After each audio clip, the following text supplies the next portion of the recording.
O pastor Lamartine Pozzella comenta sobre o novo Papa da Igreja Católica. Acaba a especulação do Papa Petrus Romano. Agora ninguém mais vai poder ficar especulando a respeito da profecia de São Malaquias, porque na verdade o cardeal Robert Prevost, que foi agora escolhido como Papa, né, no conclave, a fumaça branca já saiu da chaminé, e é um Papa americano, nem da Europa e portanto não poderia nem ser do Império Romano reconstruído. E aí então acaba essas especulações que tanta gente fazia, né, de que esse seria o último Papa e que ele iria ajudar o anticristo. Então, gente, a verdade é que as pessoas falam muitas coisas e certamente alguns vão dizer que ele vai ajudar mesmo assim, né?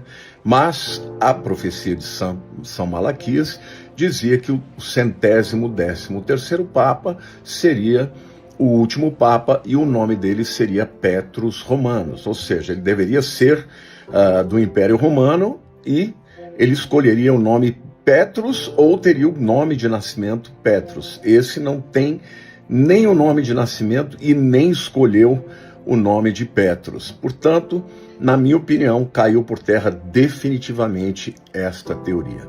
O pastor Mateus Alves, durante sua participação no podcast Cristão Também Pensa, expressou que, na sua visão, não há respaldo nas Escrituras para declarar que o novo Papa seja o falso profeta que colaborará com o anticristo.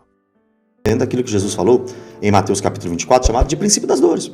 Nós estamos no princípio das dores. O que o Papa, a morte do Papa tem a ver? Não tem a ver, não tem nada a ver. Irmão, não tem nada a ver. Eu não creio que o próximo Papa é o falso Papa. Por quê? Por que eles estão falando isso? Apocalipse 17, eles dizem que esse Papa agora seria o oitavo rei. O oitavo rei. E o oitavo rei é uma profecia de Apocalipse 17. Apocalipse 17 é o capítulo mais difícil de se interpretar do livro de Apocalipse. Na minha visão, a grande meretriz montada na besta é o texto mais difícil do Apocalipse. O texto diz assim, olha, aqui está o sentido de quem tem sabedoria. As 7 cabeças da besta do mar são 7 montes, nos quais a mulher está sentada. São também 7 reis, dos quais caíram 5, um existe, e o outro ainda não chegou. E quando chegar, tem de durar pouco. E a besta que era e não é ela também, o oitavo rei, que procede do 7 e caminha para a destruição. Que texto difícil. É complicado de interpretar. Só que nós temos algumas possibilidades, né? Alguns compreendem, rapidinho aqui, alguns compreendem que esses 7 reis aqui que representam a besta fazem menção a impérios, como por exemplo, já caíram 5, né? Seria o Império Babilônico, o Império Assírio, o Império Egípcio, o Império Assírio, o Babilônico, o Medo-Persa e o Grego. Aquele que existe nos dias de João seria o Império Romano. Aquele que está para emergir, sabendo que pouco tempo lhe resta, seria o domínio de Satanás deste mundo, porque Apocalipse 12 diz que Satanás foi lançado à terra, sabendo que pouco tempo lhe resta. E o oitavo rei seria então o sistema do anticristo. Primeira possibilidade. A segunda possibilidade de interpretação é que João está realmente falando aqui do Império Romano de seus dias, apontando que os reis de Roma caíram e enquanto ele escreveu, estava vivo. E aí nós temos Júlio César, Augusto, Tibério, Calígula, Cláudio, Nero, Galba e o último seria Domiciano. Eu tendo mais para essa segunda interpretação. Não acho que tenha a ver com papas da Igreja Católica, etc. Eu acho que isso é viajar muito e tentar achar uma coisinha aqui, uma coisinha ali para conectar. Eu não acho que é isso. Agora, quando acontecer, não restará dúvida. Como eu sou um pós-tribulacionista, eu acredito sim, que será notória, a igreja verá, porque eu creio que a igreja vai estar aqui, né? A igreja verá e perceberá quem é o anticristo.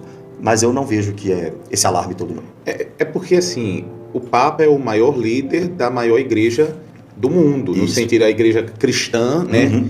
E a gente sabe como a igreja católica, né, ela saiu da linha a ponto de haver a reforma protestante e até hoje que somos protestantes, a gente está precisando de muitas reformas o tempo todo. Então, como é uma tendência da gente desvirtuar, então muita gente vê a figura do Papa com muita importância. Mas então para você não tem essa importância toda, tem. Mesmo que ele seja o maior líder? Não, tem.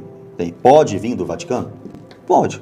Só que como também não pode, por exemplo, na escatologia muçulmana, eles esperam um Messias, que vai fazer paz e unir algumas religiões. Então será que dos muçulmanos virá o anticristo que unirá as religiões e trará paz ao Oriente Médio? Pode ser também. O texto não diz, a Bíblia não explica. É que para nós brasileiros, o catolicismo é muito forte, né? E a questão dos muçulmanos, assim, é pouco visto. Aí, mesmo que eles sejam numerosos, Isso. é a terceira maior religião do mundo, a segunda? Deixa eu pensar aqui. É a Primeiro, que mais cristianismo. cresce, não é isso? É a que mais cresce, mas eu acho que é a segunda. E é a que mais cresce. É a que mais cresce. Isso que é a que mais cresce. E eles têm aquela questão de discipular pelos próprios filhos, né? E eles fazem têm filho muitos filhos, muitos filhos. Então, assim, realmente, seria bem diferente, porque a igreja brasileira, como eu disse, ela não é muito ligada a isso, por isso que para nós a figura do Papa... É a segunda, tá? O Islã é o segundo. Pronto, então por isso, porque a figura do Papa, para nós brasileiros, é muito forte, mas realmente o mundo não se resume ao Brasil, né? O brasileiro quer ler a Bíblia com as óticas brasileiras.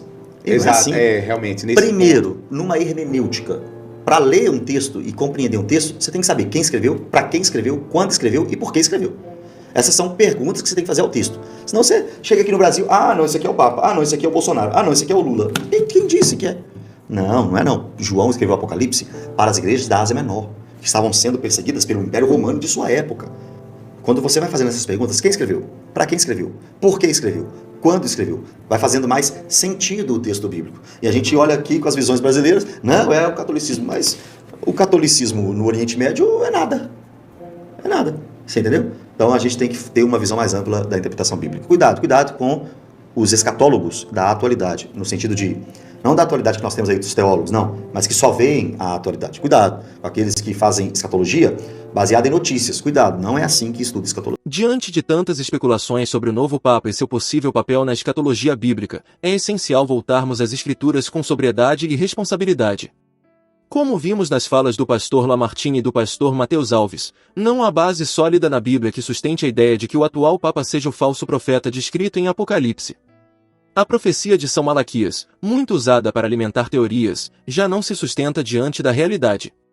Precisamos lembrar que a interpretação profética exige cuidado, contexto e equilíbrio. O nosso foco deve permanecer em Cristo, atentos aos sinais, sim, mas firmes na verdade da palavra, sem cair em alarmismos ou leituras apressadas dos acontecimentos do mundo. Se esse vídeo te ajudou a entender melhor esse assunto tão comentado, deixa seu like e compartilha com alguém que também precisa ouvir isso. Agora eu quero saber a sua opinião. Você acredita que o novo Papa pode ter algum papel profético nos acontecimentos do fim dos tempos? Escreve aqui nos comentários, vamos conversar sobre isso. E não se esquece de se inscrever no canal e ativar o sininho para não perder os próximos vídeos. Aqui a gente fala com seriedade, sempre com base na palavra de Deus. Até o próximo vídeo, e que o Senhor te abençoe e te guarde.